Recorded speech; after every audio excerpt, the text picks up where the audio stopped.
What is anarchism?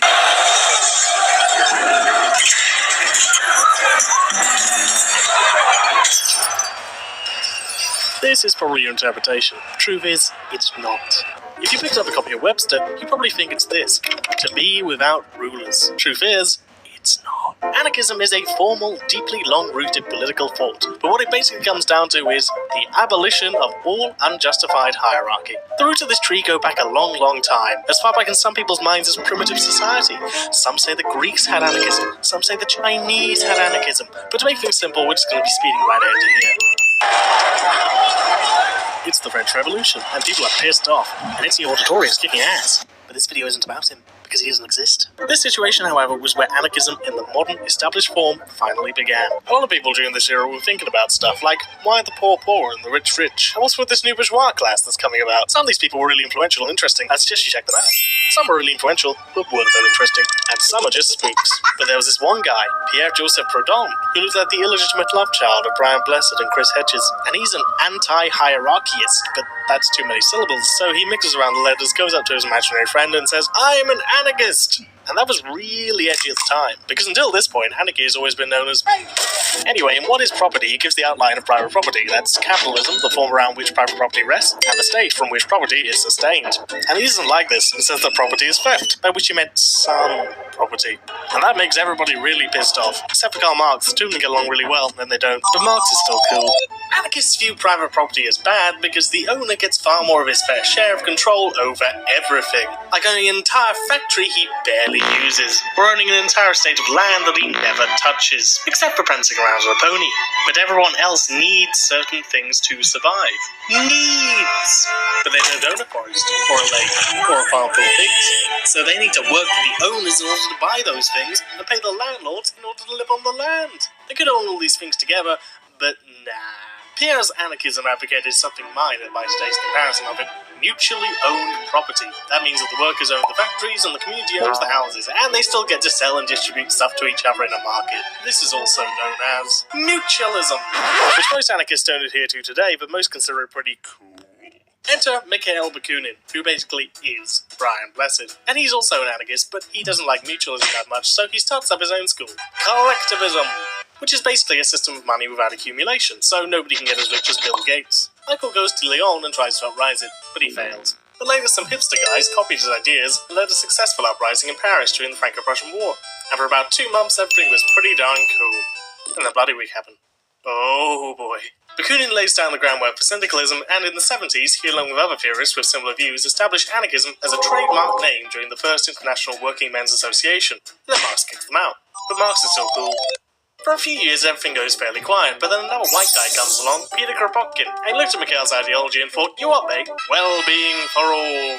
And he wants to popularize another school of thought. In other words, he wants to create a society that Marx envisioned, but using anarchist tactics. And he writes plenty of books, has a bit of a fetish for science, and he also supported the French during World War I, but let's not get too much into that. At this time, it's the golden age of the American labor movement, and you've suddenly got even more guys kicking the state's ass. And they're demanding 8-hour days, welfare benefits, retirement programs, minimum wage. And suddenly 8 of them get caught and hanged. And later people go on to call this day May Day. Enter Emma Goldman, and she's pretty damn cool. And she helps rally the masses, and doesn't really like the suffragettes that much. Hashtag no anarchists.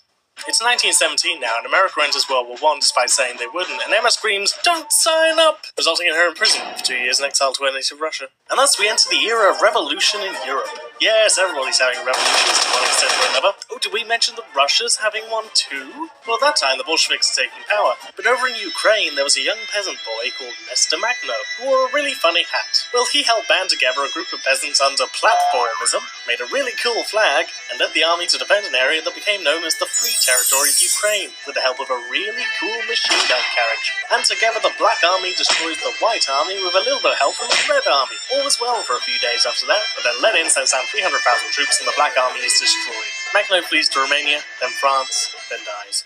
Back in America, Lucia Parsons continues to kick some ass and scare some police officers. The boss and the big boss get executed, and No Ito gets strangled in her sleep. Oh my! Speaking of Japan, Japan had occupied Korea for quite some time. But did you also know that the Korean anarchists fought back and made their own little Shinmin autonomous zone to combat imperialism? Well, they did. And Well, sadly not much is known about these guys due to the lack of diaspora, untranslated documents, and brutal repression. So, sorry. But get ready guys, because this is the big one. Fascism is spreading all across Europe, except for Spain. Spain's becoming pretty damn progressive at last. But some people didn't like that, especially this one guy called Franco. And he creates a coup and begins the Spanish Civil War. But wait! Remember this guy? Well, it turns out he taught his ideas to Giuseppe Fanelli, and he went on a nice little holiday in Spain. And for about 60 years, the Basque regions, Aragon and Catalonia start building up a radical set of syndicalist unions. The biggest being this one. They seized control of Barcelona and created a workers' paradise of sorts. And healthcare improved, living standards improved, production improved, literacy improved, alcoholism goes down, and hundreds of people flocked to Catalonia to help and support, including Emma Goldman and George Orwell, who later went on to write Animal Farm in 1980. Wait a minute. George Orwell was a socialist? So it looks well for Spain, right? Wrong. Some fascist guys you may have heard of fund Franco and eventually kills them all. Well, most of them. And thus ends the era of revolution in Europe.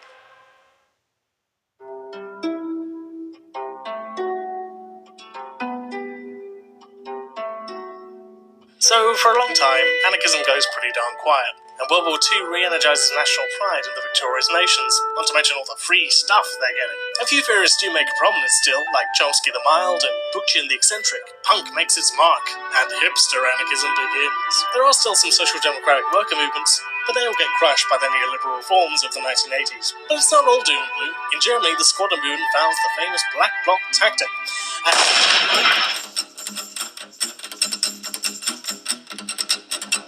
What's this? Another revolution? Yes, finally the Mexicans are getting one too. Welcome to Chiapas, Mexico. Things are pretty bad in Chiapas, with poverty really widespread. But for a while, a small group of anarchists who follow neo-Zapatism want some more freedom.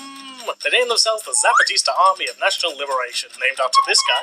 And together they lead a semi-revolution and are able to fend for themselves. After 2 weeks of fighting, the authorities say fuck you, and a ceasefire is declared. They've also got this really sick-looking guy with a pipe. Sadly, a year later, the army said, actually, fuck you, and chased them up into the mountains where they remain today. Together, they now help provide coffee for anarchists across the world. Finally, if you haven't noticed, shit's kicking off in the Middle East. And of the many groups in Syria, one of them is called the PKK, a Marxist-Leninist institution led by this guy called Öcalan. The CIA doesn't like Öcalan, and in 1999, they have him captured and sent to a little island by the sea. But he reads Bookchin while he's there, and he thinks he's got style. So he, hierarchically tells the rest of the PKK to go anarchismo? Yeah, the situation's pretty hazy. But nonetheless, they all agree, and with a bunch of other ideologies, they fend off Islamic State and design a new confederalized autonomous society nowadays known simply as Rojava. And a bunch of peeps hit the web and make YouTube videos explaining anarchism over and over and over. And there's a load of stuff more that I didn't mention, but we'll leave it there. The end!